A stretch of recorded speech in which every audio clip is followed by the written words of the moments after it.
तारीख 30 मई 1975। भारतीय लोकतंत्र पर लगने वाले कलंक को अभी कुछ समय था। इंदिरा गांधी 25 जून को इमरजेंसी लागू करने वाली थी। तब तक सिनेमा जैसे अभिव्यक्ति के माध्यमों पर कोई सरकारी रोक नहीं थी। खैर, उस दिन मुंबई और आसपास के इलाकों में एक फिल्म रिलीज हुई। कोई बड़ा स्टार नहीं जुड़ा, बनाने वालों के नाम भी ज़्यादा लोगों ने नहीं सुने थे। हाँ, कवि प्रदीप ने फिल्म के लिए गीत जरूर लिखे थे। वही कवि प्रदीप जिन्होंने सिगरेट के डिब्बे से कागज फाड़ कर उस पर अय मेरे वतन के लोगों की पहली पंक्तियां लिखी थी। उस साल की सबसे बड़ी फिल्में थी शोले और दीवार, अमिताभ बच्चन और सलीम जावेद की छाप छोड़ने वाली फिल्में। किसी ने सपने में भी नहीं सोचा था कि 30 मई को आई ये छोटी सी फिल्म इन दिग्गजों को टक्कर देने वाली है। फिल्म के शुरुआती रुझानों को देखकर ऐसा कहना भी मुमकिन नहीं था। कहा जाता है कि मुंबई के एक सिनेमा हॉल में पहले शो से फिल्म ने सिर्फ 56 रुपये कमाए, दूसरे शो से 64 और तीसरे से 100 रुपये।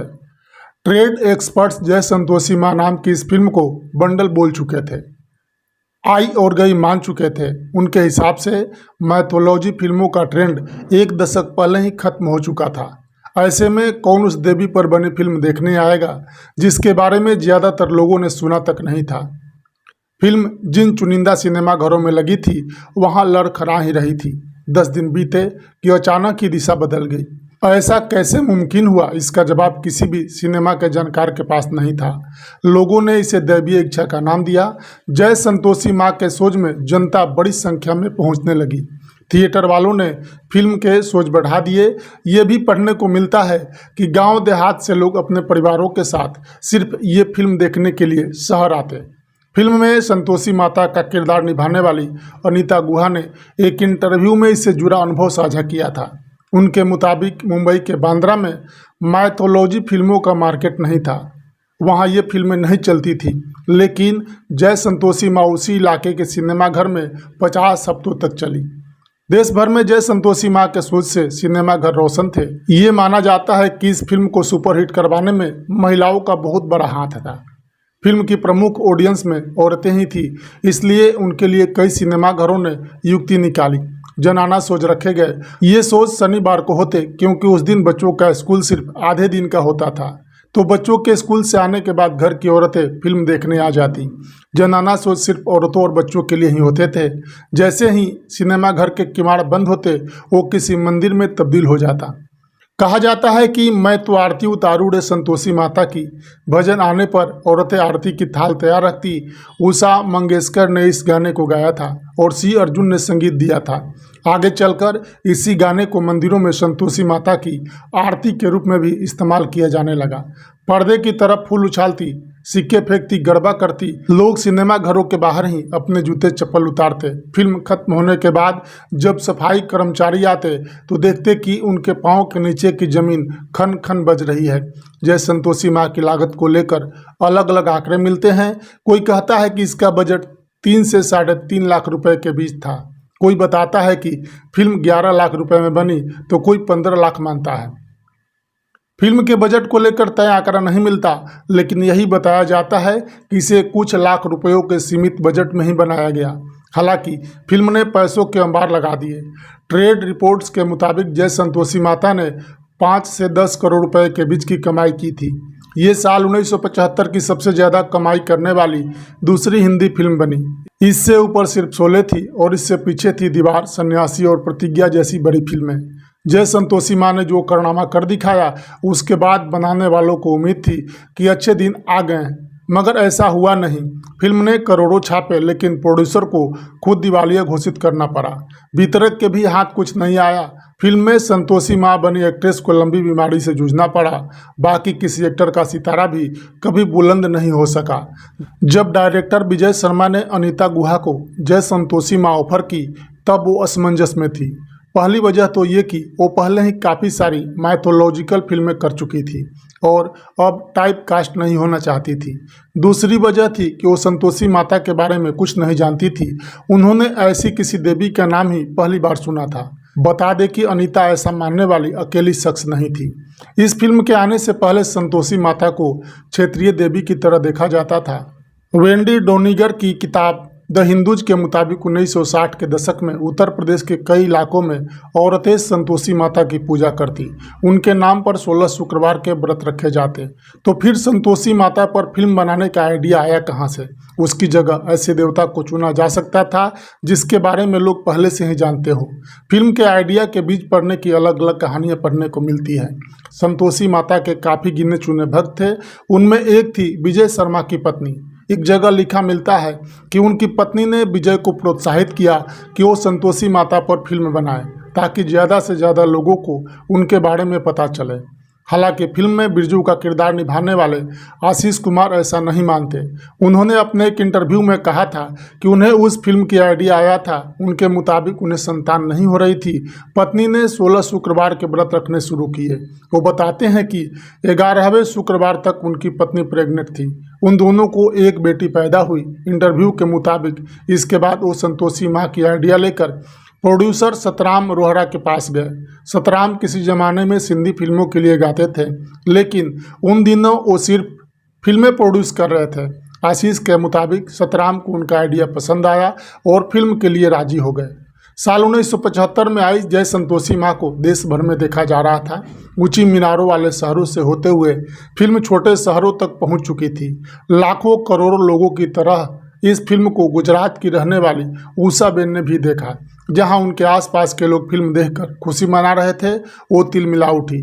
उन्हें समझ नहीं आ रहा था कि इस फिल्म से किसी को कोई आपत्ति क्यों नहीं, किसी की भावनाओं को ठेस क्यों नहीं पहुंची। किसी और का नहीं पता, लेकिन उन्हें बहुत बुरा लगा था। इसलिए वो सीधा अपनी शिकायत लेकर कोर्ट पहुंच गई।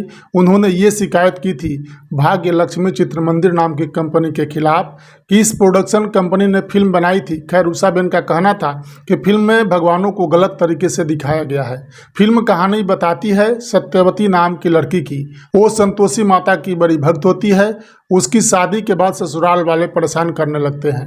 दिखाया जाता है कि ऐसे में वो संतोषी माता का ही स्मरण करती है। ये देखकर लक्ष्मी, पार्वती और सरस्वती जैसी देवियाँ बुरा मान जाती है कि सत्यवती उन्हें याद करने की जगह संतोषी माता को क्यों पुकारती है।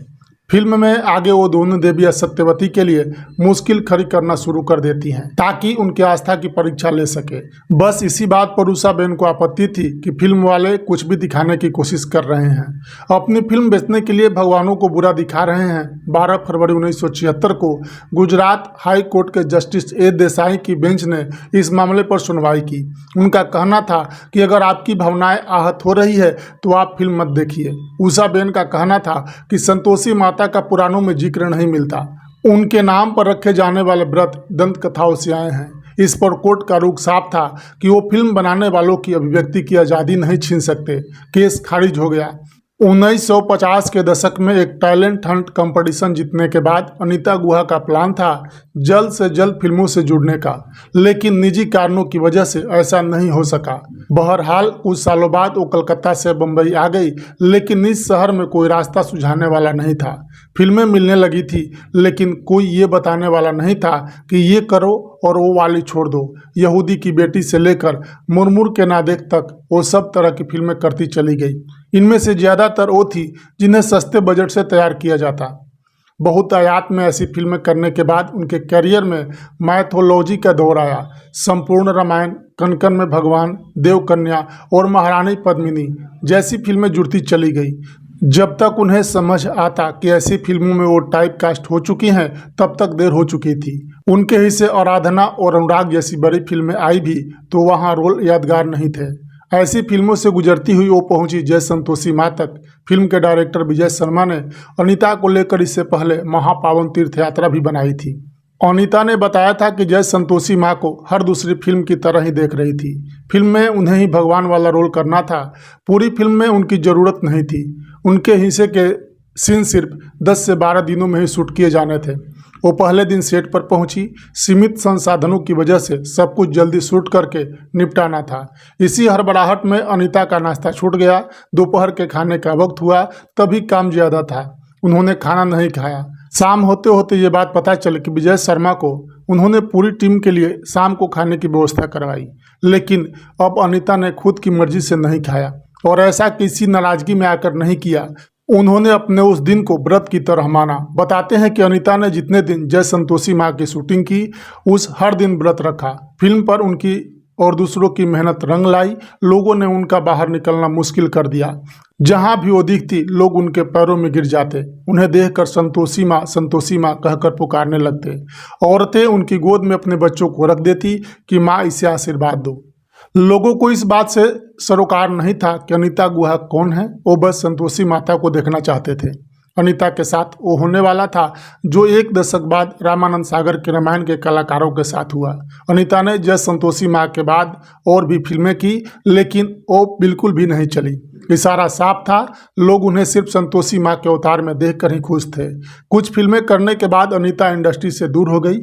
उसके बाद कुछ ऐसा हुआ कि वापसी की हर मुमकिन संभावना खत्म सी हो गई। अनीता को लिकोडर्मा हो गया। इस त्वचा रोग में शरीर पर सफ़ेद धब्बे पड़ने लगते हैं। लेट टेलीविजन होस्ट तबस्सुम ने बताया कि बचपन से ही अनीता को मेकअप का शौक था। स्कूल में डांट खाना मंजूर था, लेकिन वो मेकअप नहीं छोड़ती। लेकोडर्मा के बाद उनके लिए मेकअप के मायने बदल चुके थे। वो खुद को अपना नहीं पा रही थी। उन्होंने बाहरी दुनिया के लिए अपने दरवाजे बंद कर लिए, कैमरे के सामने आना बंद कर दिया। 20 जून 2007 को मुंबई में कार्डियक अरेस्ट की वजह से उनकी मौत हो गई। उनके करीबी बताते हैं कि अपनी मौत को लेकर वो कहा करती थी कि अंतिम संस्कार से पहले मेरे चेहरे पर मेकअप कर देना। जय संतोषी माँ के शुरुआत में लिखा आता है कि ये फिल्म सिर्फ संतोषी माँ के आशीर्वाद से ही बन पाई है। उस समय फिल्म से जुड़े लोगों का ऐसा ही मानना भी था, लेकिन अब फिल्म पर बात करने वाले ऐसा नहीं मानते। उनका मानना है कि फिल्म ने देवी को नाराज कर दिया, तभी इससे जुड़े लोगों का भला नहीं हो पाया।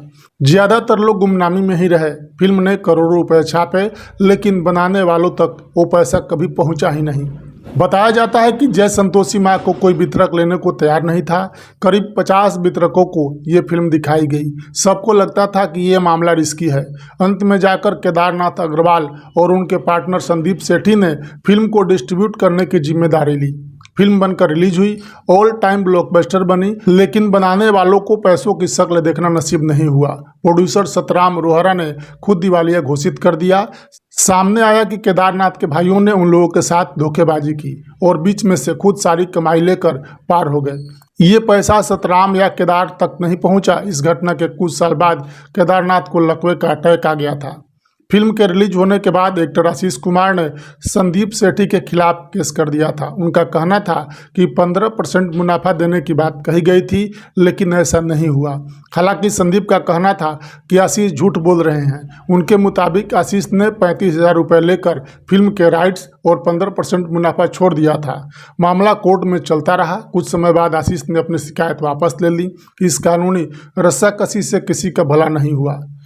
हिंदी सिनेमा के इतिहास की किताब बिना जय संतोषी माँ के पूरी नहीं हो सकती।